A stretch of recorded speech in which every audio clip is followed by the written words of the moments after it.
ছাত্ৰ ছাত্ৰীসকল তোমালোকৰ চতুৰ্থ শ্ৰেণী গণিত কিতাপৰ যিটো প্ৰথম পাঠ আছে সংখ্যা পাঠ নং 1 এই পাঠটো মই তোমালোকৰ 10 নম্বৰ পৃষ্ঠাৰ পৰা আজি আলোচনা কৰিছোঁ। তোমালোকৰ 10 নম্বৰ পৃষ্ঠাত আছে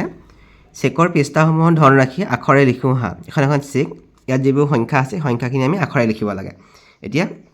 ইয়াত দিছে 2710, এইটো আখৰে লিখিছে 2710 টকা। 6300 বুলি তোমালোকে ইয়াত লিখিব লাগিব। 5485 বুলি ইয়াত লিখিব লাগিব। এইটো এখন চেক চাওঁ 8925 টকা ইয়াত লিখিব লাগিব। তাৰপিছত দিছে আমাক বিভিন্ন গোটত সংখ্যাৰ উপস্থাপন, ভিন্ন গোটত সংখ্যাবোৰ উপস্থাপন। এতিয়া এই সংখ্যাটো 1185, এইটো লিখিছে 1185। এতিয়া এই একটো হাজাৰ ঘৰত আছে গতিকে 1000 লিখিছে। এইটো 1 ঘৰত আছে, 1 10 ঘৰত আছে গতিকে 100। এইটো 8টো 10 ঘৰত আছে, 8 10 আৰু 5 1। বা আমি এনেকৈ লিখিব পাৰোঁ 1100। যদি আমি এনেকৈ গোটকৈ হিচাপ কৰোঁ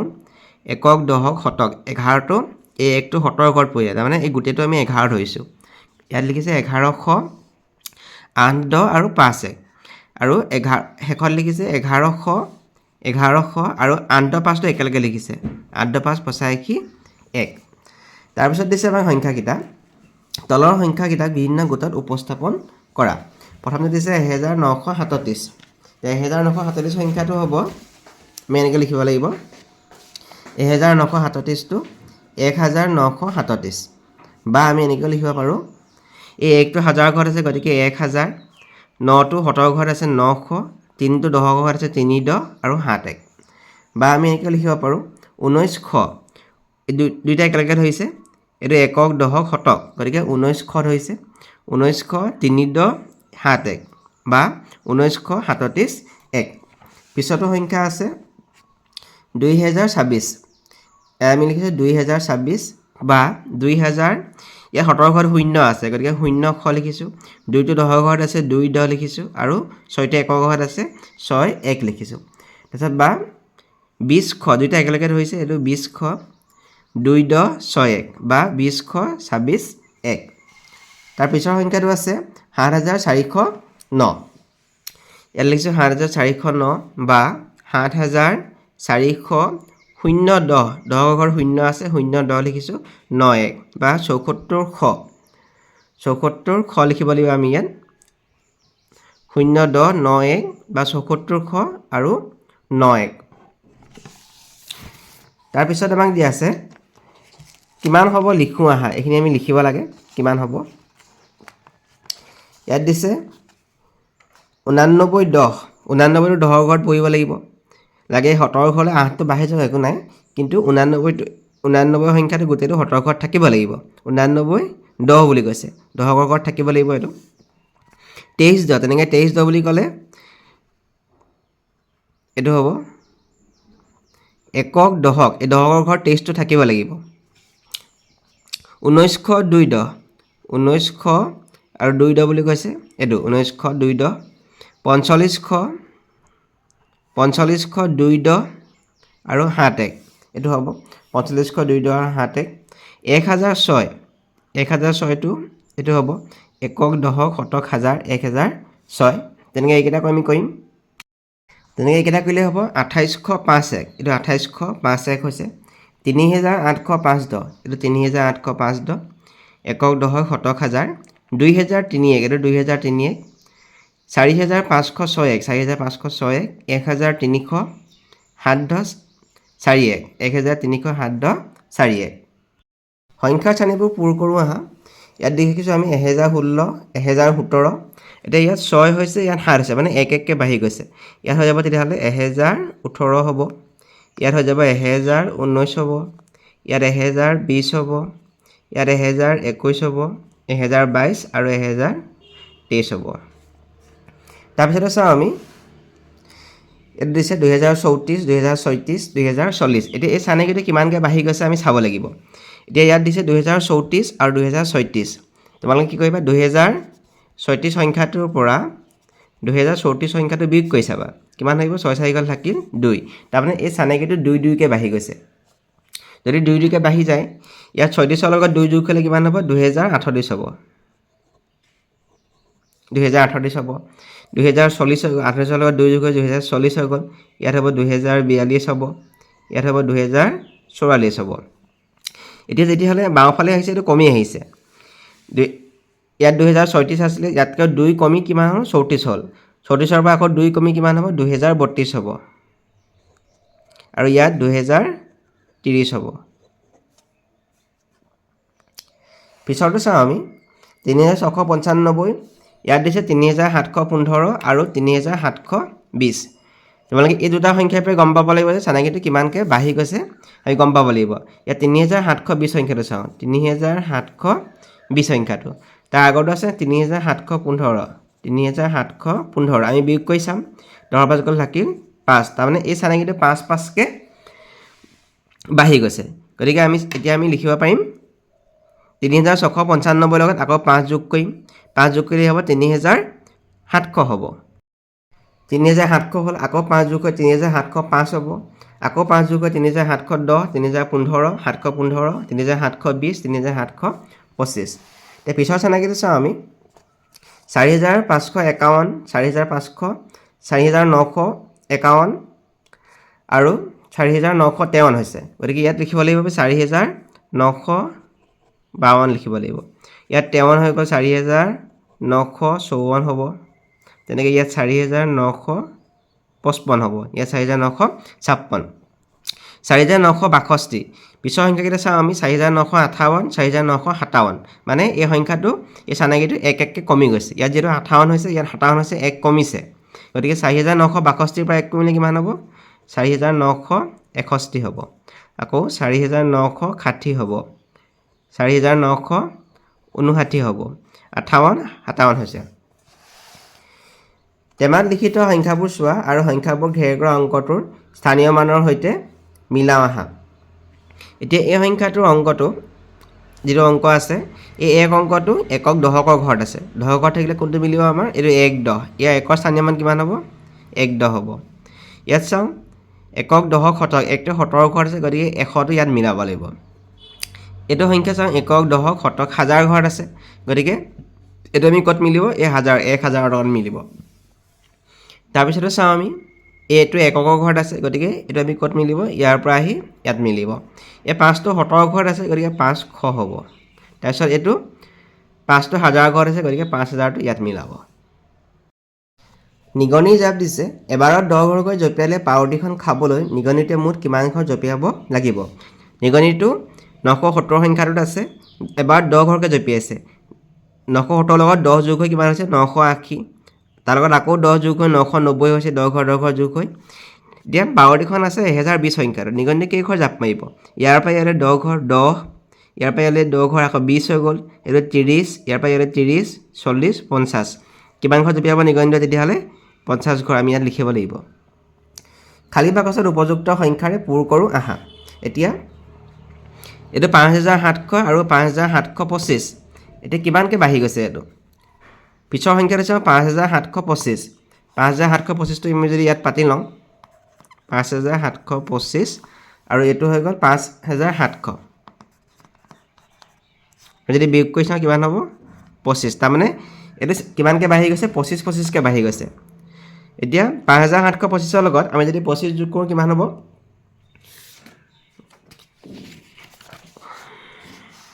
আমি যোগ কৰোঁ 5725ৰ লগত আকৌ 25 যোগ কৰিম 25 যোগ কৰিলে কিমান হ'ব 5750 হৈ গ'ল কিমান হৈ গ'ল 5750 আমি ইয়াত পাতিব লাগিব 5750 আকৌ ইয়াৰ লগত 25 যোগ হ'লে কিমান হ'ব 5775 হ'ব আকৌ 25 যোগ হ'লে 5800 হ'ল আকৌ 5825 হ'ব আকৌ 5850 হৈ যাব তাৰপিছত দিছে আমাক 8200 যদি দিয়া থাকে আৰু ইয়াত দিছে 8210 গতিকে ইয়াত কিমান হ'ব 8210 হ'ব ইয়াত 8210 হ'ব 8220 তাৰমানে 10কৈ বাঢ়ি গৈছে এইটো চানেকি ইয়াত গৈছে 8230 হ'ব 8240 8250 আৰু 8260 তাৰপিছতো আমাক দিছে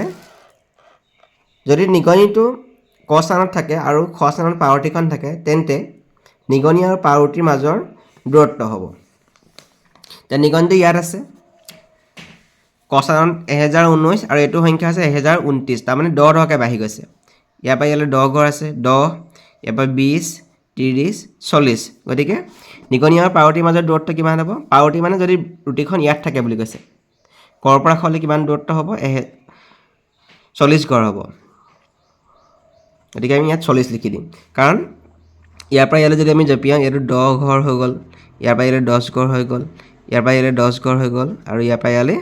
10 ঘৰ হৈ গ'ল। 10, 20, 30, 40। গতিকে আমি ইয়াত 40 লিখিব লাগিব। তাৰপিছতো চাওঁ আমি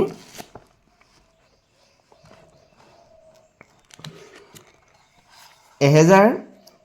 ইয়াত আছে 1015, ইয়াত দিছোঁ 1016 আছে। এতিয়া নিগনিটো 1015 সংখ্যাটোত নাই, পিছৰ সংখ্যাটোত আছে, 1016 সংখ্যাটোত আছে। 1016ৰ পৰা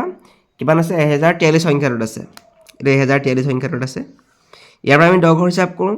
1015ৰ পৰা 10 ঘৰ গুচি গ'লে কিমান হ'ব? 1016ৰ পৰা 10 ঘৰ গ'লে 1026ত পৰিব, এইডোখৰত পৰিব। ইয়াৰ পৰা ইয়ালৈ 10 ঘৰ 1026, আকৌ 10 ঘৰ যদি হিচাপ কৰোঁ আমি 36ত হ'বগৈ। তাৰপিছত 36ৰ পৰা ইয়ালৈ কিমান ঘৰ হ'ব?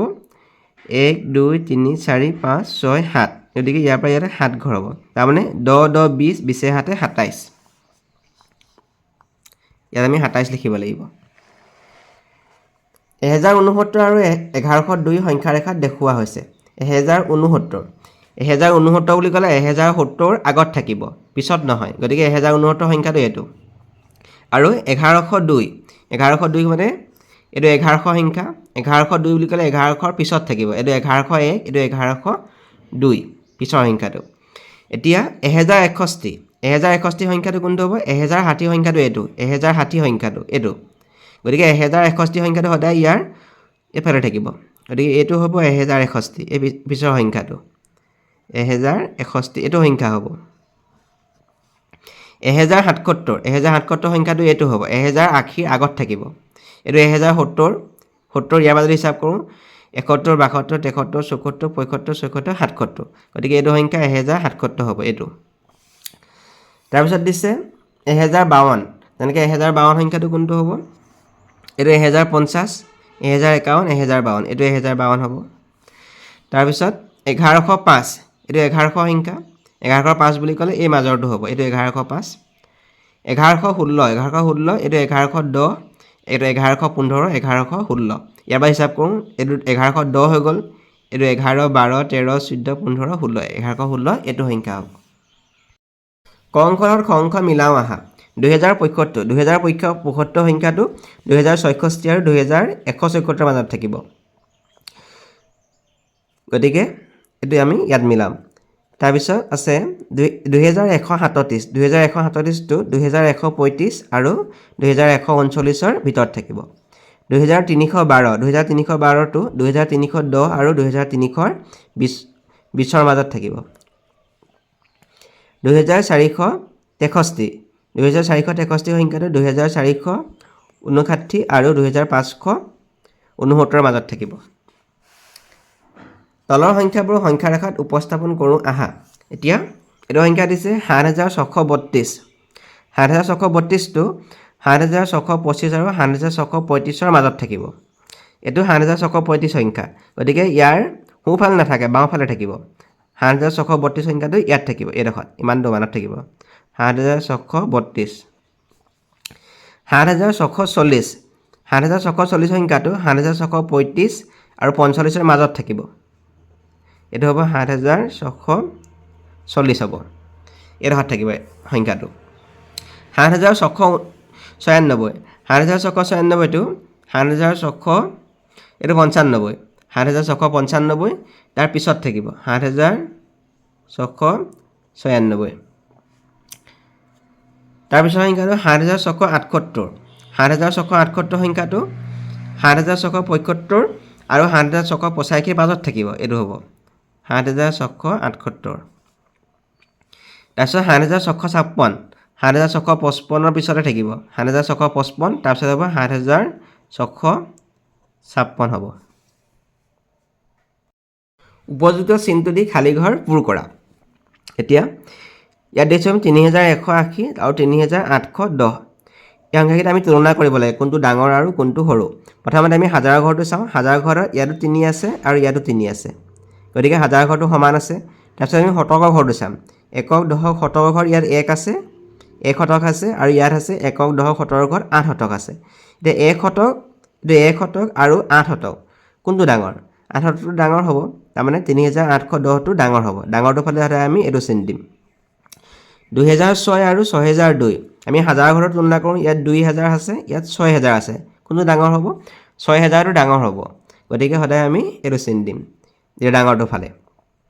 5065 আৰু 4066 ইয়াতো চাওঁ আমি হাজাৰ ঘৰটো 5 হাজাৰ ঘৰত 5000 আছে আৰু ইয়াত হাজাৰ ঘৰত 4000 আছে গতিকে 5000টো ডাঙৰ হ'ব গতিকে ডাঙৰটো ফালে আমি এইটো চিন দিম 9107 আৰু 9107 দুইটা সমান সংখ্যা একেই সংখ্যা গতিকে আমি সমান চিন দিম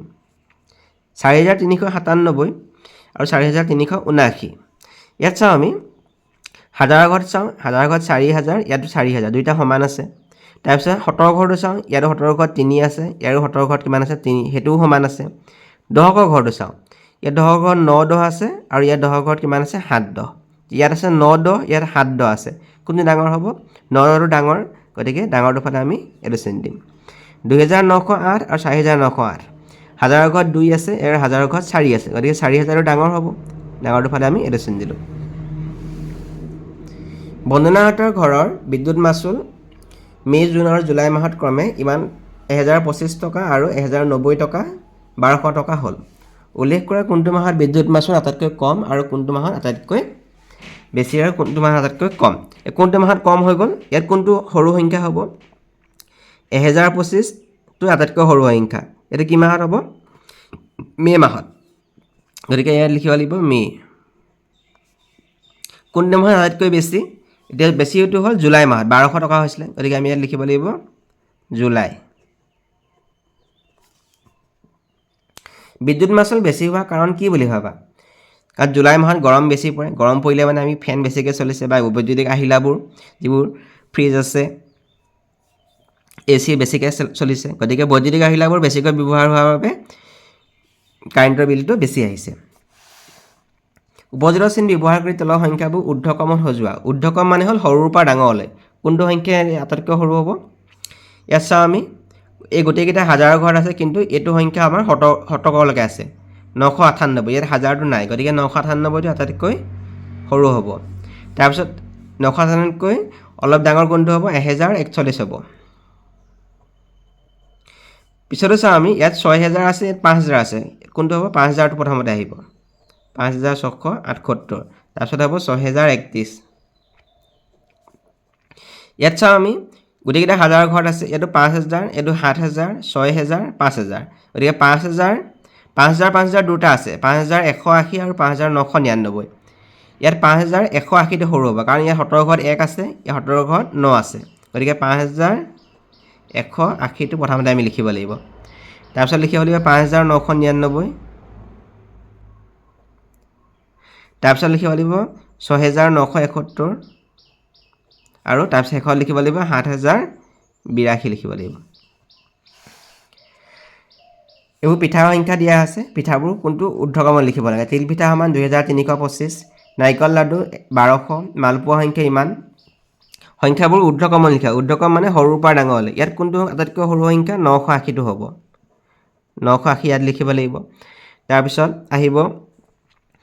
1000ত থকা কিমান আছে 1200 আৰু 1450 1890 কোনটো সৰু হ'ব 1200টো সৰু হ'ব তাৰপিছত হ'ব 1400 1440টো হ'ব তাৰপিছত হ'ব 1450 আৰু 1890 হ'ব আৰু হ'ব 2350 হ'ব তাৰপিছত দিছে আমাক নাৰিকল লাডু আৰু মুড়ি লাডুৰ ভিতৰত কোনবিধৰ সংখ্যা আটাইতকৈ বেছি ইয়াত চাওঁ আমি যদি সংখ্যাবোৰ চাওঁ কোনবিধৰ সংখ্যা আটাইতকৈ বেছি নাৰিকল লাডু আৰু মুড়ি লাডুৰ সংখ্যা 1450 আৰু ইয়াৰ 1200 গতিকে 1450টো বেছি হ'ব গতিকে আমি লিখিম মুড়ি লাডু তিল পিঠা আৰু তিলৰ লাডুৰ ভিতৰত কোনবিধৰ সংখ্যা কম তিলপিঠা আৰু তিলৰ লাডু এইটো তিলপিঠাৰ সংখ্যা 2350 আৰু এইটো 1890 কোনবিধৰ কম তিলৰ লাডু গতিকে তিলৰ লাডু বুলি আমি ইয়াত লিখিব লাগিব তিনিবিধ লাডুৰ ভিতৰত কোনবিধৰ সংখ্যা আটাইতকৈ কম তিনিবিধ লাডু মানে মুড়ি লাডু তিলৰ লাডু আৰু নাৰিকল লাডু কোনবিধৰ সংখ্যা কম নাৰিকল লাডুৰ সংখ্যা কম ইয়াত লিখিব লাগিব নাৰিকল লাডু অৰ্ডাৰ পোৱা লাডু পিঠাৰ সংখ্যা কোনবিধৰ সংখ্যা আটাইতকৈ কম লাডু আৰু পিঠাৰ ভিতৰত কোনবিধৰ সংখ্যা আটাইতকৈ কম সুতুলি পিঠাৰ সংখ্যা 980 আছে গতিকে আমি ইয়াত লিখিম সুতুলি পিঠা উপযোজিত চিন ব্যৱহাৰ কৰি তলৰ সংখ্যাবোৰ অৰ্ধক্ৰমত সজোৱা অৰ্ধক্ৰম মানে হ'ল ডাঙৰৰ পৰা সৰুলৈ ইয়াত আমি প্ৰথমতে হাজাৰ ঘৰটো তুলনা কৰোঁ ইয়াত 4000 আছে ইয়াত 4000 ইয়াত 1000 ইয়াত 9000 গতিকে কোনটো ডাঙৰ হ'ব 9998 আটাইতকৈ ডাঙৰ হ'ব ইয়াত লিখিব লাগিব আমি 9998 আটাইতকৈ ডাঙৰ তাৰপিছত আহিব কিমান 4000 আহিব 4320 ডাঙৰ হ'ব নে 4318 ডাঙৰ হ'ব 4320 টো ডাঙৰ হ'ব ইয়াত লিখিব লাগিব 4320 তাৰপিছত লিখিব লাগিব 4318 আটাইতকৈ সৰুটো হ'ল 1985 গতিকে ইয়াত লিখিব লাগিব 1985 ইয়াত দিছে আমি সবতে এইটো হাজাৰৰ ঘৰত 1 আছে এইটো হাজাৰৰ ঘৰত 2 আছে হাজাৰৰ ঘৰত 4 আৰু ইয়াত 780 আছে গতিকে 4000ৰ ডাঙৰ হ'ব 4218 হ'ব তাৰপিছত 2025 হ'ব তাৰপিছত হ'ব 1382 আৰু একেবাৰে সৰুটো হ'ব 780 ইয়াত লিখিব লাগিব আমি 780 তাৰপিছত এই ফুলপাহৰ পাহিত কিছুমান ঘটনা লিখা আছে ঘটনাবোৰ এই সময়বোৰ অৰ্ধক্ৰমত লিখিব বুলি কৈছে অৰ্ধক্ৰম মানে হ'ল ডাঙৰৰ পৰা সৰুলৈ এতিয়া ইয়াত দিছে 1935 1972 2023 আৰু 1950 আৰু 1901 ইয়াত আটাইতকৈ ডাঙৰ কোনটো হ'ব সবতে হাজাৰ ঘৰটো আমি যদি তুলনা কৰোঁ ইয়াত 1 আছে ইয়াত 1 ইয়াতো 1 ইয়াতো 1 আছে কিন্তু ইয়াত 2 আছে গতিকে 2023 টো ডাঙৰ হ'ব গতিকে আমি লিখিব লাগিব ইয়াত 2023 টো প্ৰথমতে লিখিব লাগিব তাৰপিছত হৈ যাব 1972 হ'ব তাৰপিছত 1950 হ'ব তাৰপিছত 1935 হ'ব আৰু একেবাৰে শেষত হ'ব 1901 হ'ব তাৰপিছত কৈছে আমাক খালী ঘৰ শূন্যৰ পৰা 9 কি অংক বহালে তলৰ গাণিতিক উক্তিবোৰ শুদ্ধ হ'ব শূন্যৰ পৰা 9 ভিতৰত কি অংক বহালে গাণিতিক উক্তিবোৰ শুদ্ধ হ'ব ইয়াত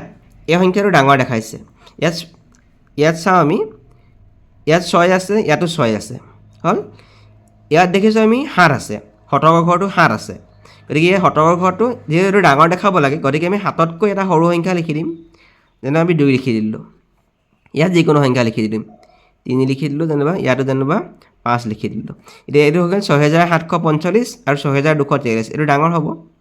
যেহেতু আমি হাজাৰৰ ঘৰটো 6 তুলনা কৰিলোঁ তাৰপিছত আমি শতকৰ ঘৰটো তুলনা কৰিছোঁ ইয়াত 7 শতক ইয়াত 2 শতক গতিকে 7 শতকটো ডাঙৰ পিছত চাওঁ আমি ইয়াত দিছে এইটো সংখ্যা দিয়া আছে ইয়াৰ হাজাৰৰ ঘৰটো 4 আছে এইটো ডাঙৰ হ'ব লগাই গৈছে এই সংখ্যাটো ডাঙৰ চিনটো এইটো সংখ্যা ডাঙৰ যেহেতু এইটো ডাঙৰ চিন দিয়া আছে গতিকে 4তকৈ যিকোনো ডাঙৰ সংখ্যা এটা লিখি দিওঁ আমি যেনিবা ইয়াত 9 লিখি দিলোঁ 9 নিলিখোঁ 8 লিখি দিছোঁ যেনিবা যেহেতু আমাক 0ৰ পৰা 9ৰ ভিতৰত লিখিব কৈছে গতিকে আমি 8লৈকে লিখিছোঁ 8 তাৰপিছত ইয়াত আমি যিকোনো সংখ্যা লিখিলেও হ'ব এতিয়া ইয়াত 3 লিখিলেও হ'ব ইয়াত যেনিবা আমি 5 লিখিলোঁ ইয়াত যেনিবা 7 লিখিলোঁ এতিয়া এইটো ডাঙৰ হ'ব তাৰপিছত কৈছে উপযুক্ত চিনত ডাঙৰ সৰু চিন দি বহুৱা বুলি কৈছে 5071 5071টো যদি আমি আখৰে লিখোঁ 5071 হ'ব আৰু এইফালে লিখা আছে 5700 কোনটো ডাঙৰ হ'ব হাজাৰৰ ঘৰত 5 হৈ গ'ল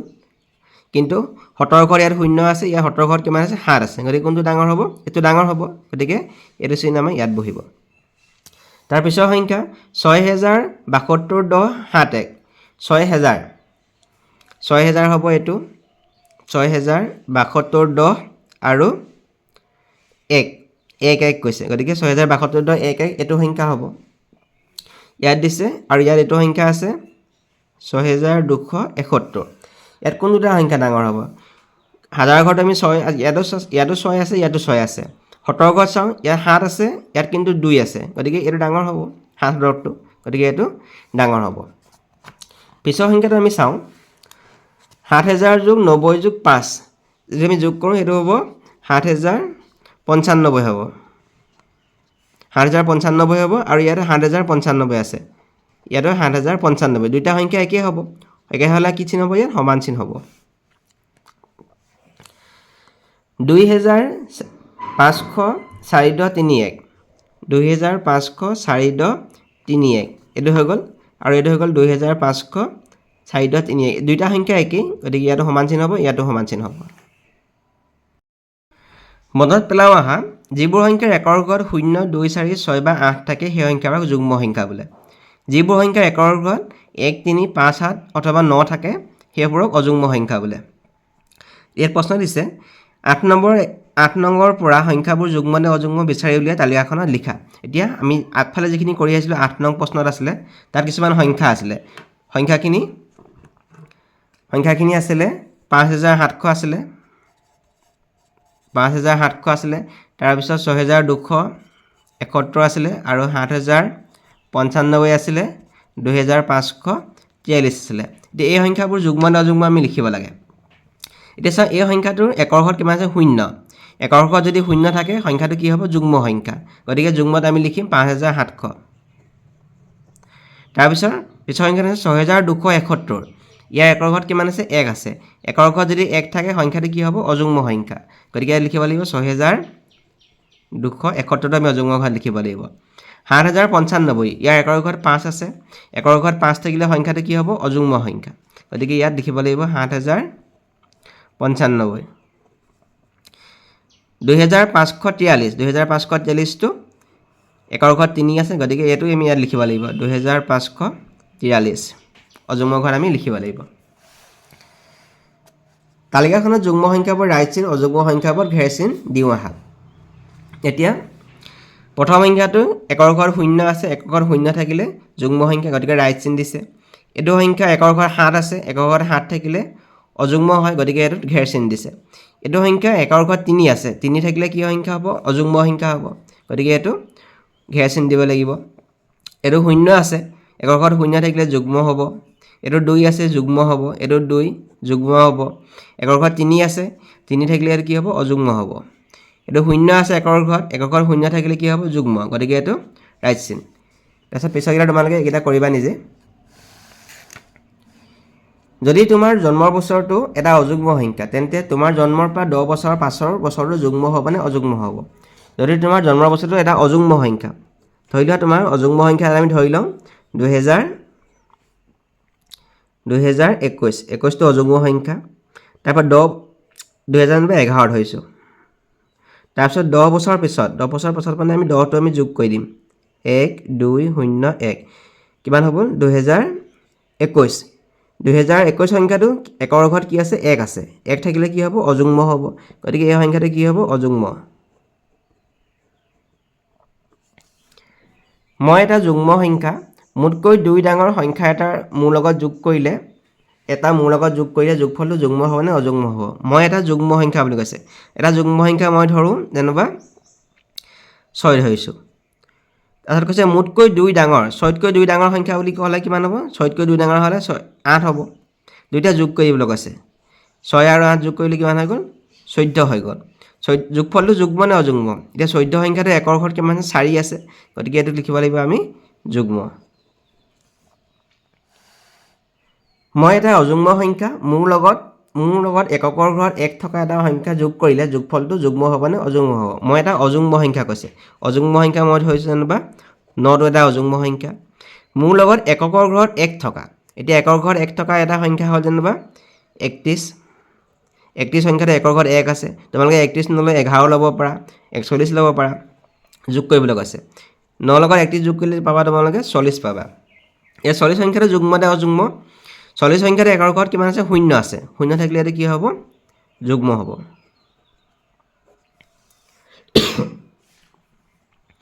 মই এটা অযুগ্ম সংখ্যা মোৰ ঠিক আগৰ আৰু ঠিক পিছৰ সংখ্যাটা যুগ্ম নে অযুগ্ম মই এটা অযুগ্ম সংখ্যা লওঁ জানিবা মই 3 লওঁ 3 আগৰ সংখ্যা বুলি ক'লে কিমান হ'ব 2 হ'ব 3 পিছৰ সংখ্যা বুলি ক'লে কিমান হ'ব 4 হ'ব তে 2 আৰু 4 কি সংখ্যা 2 আৰু 4 যুগ্ম সংখ্যা গতিকে আমি ইয়াত লিখিম যুগ্ম দুটা যুগ্ম সংখ্যা লোৱা সংখ্যা দুটা যোগ কৰা যোগফলটো যুগ্ম নে অযুগ্ম দুটা যুগ্ম সংখ্যা মই ল'লোঁ যেনিবা 6 ল'লোঁ আৰু যেনিবা 4 ল'লোঁ দুটা আমি যোগ কৰিবলৈ কৈছে 6 4 কিমান হৈ গ'ল 10 10টো যুগ্ম নে অযুগ্ম 10টো হৈ যাব যুগ্ম এটা যুগ্ম আৰু এটা অযুগ্ম সংখ্যা লোৱা যোগ কৰা যোগফলটো যুগ্ম নে অযুগ্ম তোমালোকে মনত ৰাখিবা যুগ্ম সংখ্যা আৰু অযুগ্ম সংখ্যা যদি যোগ কৰোঁ এটা যুগ্ম সংখ্যা লওঁ যেনিবা মই ইয়াতে কৈ দেখাইছোঁ যুগ্ম সংখ্যা ল'লোঁ বা 10টো যুগ্ম সংখ্যা আৰু 8টো যুগ্ম আৰু অযুগ্ম সংখ্যা কৈছে অযুগ্ম সংখ্যাৰ কাৰণে আমি 7 লৈছোঁ 10 আৰু 7 যোগ কিমান হ'ব 17 17 সংখ্যাটো যুগ্ম নে অযুগ্ম 17 সংখ্যাটো একৰ ঘৰত 7 আছে গতিকে এই সংখ্যাটো কি হ'ব অযুগ্ম গতিকে এটা যুগ্ম সংখ্যা আৰু এটা অযুগ্ম সংখ্যা যোগ কৰিলে সদায় এটা অযুগ্ম সংখ্যা পাম আমি ইয়াত লিখিম অযুগ্ম সংখ্যা দুটা অযুগ্ম সংখ্যা লোৱা সংখ্যা দুটা যোগ কৰা দুটা অযুগ্ম সংখ্যা ল'লোঁ যেনিবা 5 আৰু 7 ল'লোঁ দুইটা যোগ কৰোঁ 5 7 কিমান হৈ গ'ল 12 12টো যুগ্ম সংখ্যা দুটা অযুগ্ম সংখ্যা যোগ কৰিলে সদায় আমি এটা যুগ্ম সংখ্যা পাম এইটো মনত ৰাখিবা তোমালোকে যে এটা যুগ্ম আৰু এটা অযুগ্ম যোগ কৰিলে সদায় অযুগ্ম হ'ম অযুগ্ম সংখ্যা পাম আৰু দুটা অযুগ্ম সংখ্যা যোগ কৰিলে সদায় আমি যুগ্ম সংখ্যা পাম এতিয়া শুদ্ধটো ৰাইট চিন দিওঁ বুলি কৈছে এতিয়া 10 আৰু 20 যুগ্ম নে অযুগ্ম এতিয়া 10 সংখ্যাটো যুগ্ম সংখ্যা 20 সংখ্যাটো যুগ্ম সংখ্যা দুটা যুগ্ম সংখ্যা যোগ কৰিলে সদায় যুগ্ম সংখ্যা পাম তাৰপিছতে চাওঁ 20 আৰু 21 এতিয়া 20টো যুগ্ম 21টো অযুগ্ম যুগ্ম আৰু অযুগ্ম যোগ কৰিলে সদায় অযুগ্ম সংখ্যা পাম যুগ্ম আৰু অযুগ্ম সদায় যোগ কৰিলে 20ৰ লগত 21 যোগ কৰিলে আমি কেনেকৈ 41 পাম 41 সংখ্যাটো অযুগ্ম হ'ব তোমালোকে তেনেকৈও কৰিব পাৰা 11 আৰু 31 দুইটা অযুগ্ম সংখ্যা আমি অলপ দেৰি আগতে পঢ়ি আহিছিলোঁ যে দুইটা যদি অযুগ্ম সংখ্যা হয় অযুগ্ম সংখ্যা যোগ কৰিলে সদায় আমি যুগ্ম সংখ্যা পাম তোমালোকে এনেকৈও যোগ কৰি চাব পাৰা 11 লগত 31 যোগ কৰিলে কিমান হ'ব 42 হ'ব 42 সংখ্যাটো যুগ্ম হ'ব দুটা যুগ্ম সংখ্যা 22টো যুগ্ম সংখ্যা 24টো যুগ্ম সংখ্যা দুটা যুগ্ম সংখ্যা যোগ কৰিলে সদায় আমি যুগ্ম সংখ্যা পাম তাৰপিছত দিছে 9999টো যুগ্ম নে অযুগ্ম ইয়াৰ প্ৰথমৰ একৰ ঘৰটো চাই দিম ইয়াত 9 আছে 9 থাকিলে কি হ'ব অযুগ্ম হ'ব গতিকে আমি ইয়াত লিখিম অযুগ্ম